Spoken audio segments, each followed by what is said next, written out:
La triatló, esport individual i de resistència que recull 3 disciplines alhora: natació, ciclisme i running. Un esport que no se sap ben bé quin és l'inici. Alguns diuen que l'origen va ser Hawaii, a una aposta entre mariners nord-americans per saber quin seria l'esport i esportista més dur i completa les 3 disciplines, o bé un nedador, un atleta o un ciclista. Altres diuen, però, que l'inici de la triatló va ser a França, on feien una cursa durant els anys 20 i 30 que rebia el nom de l'Étoile Sports.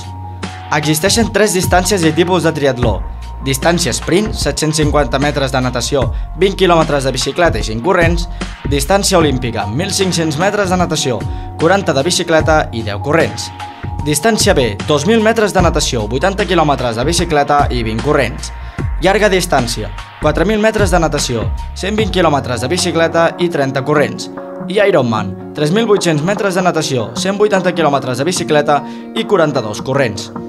Pel que fa a les categories, es divideixen en 5 grups: cadet, 15 a 17 anys, júnior, 18 a 19, sub-23, 20-23, sènior, 24 a 39 i veterans, més 40.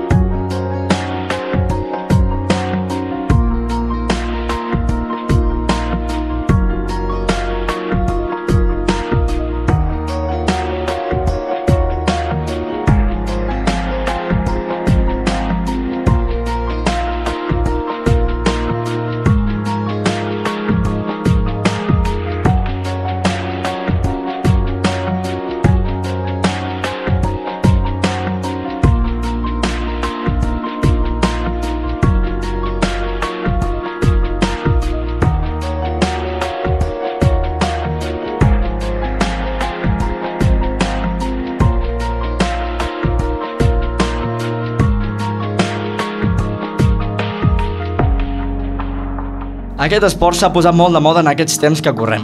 Mantenir una bona línia i forma física és important per a qualsevol persona i fa que aquestes acabin practicant esport. Cada vegada a les proves hi ha més inscripcions i gent que s'anima a provar la disciplina. En aquest treball que us presentaré a continuació, he demostrat amb xifres reals aquest creixement que l'esport de la triatló a la zona de l'Alt-Maresme ha patit i que seguirà segurament evolucionant en els pròxims anys. Soc en Marc Martín i aquest és l'abans i el després.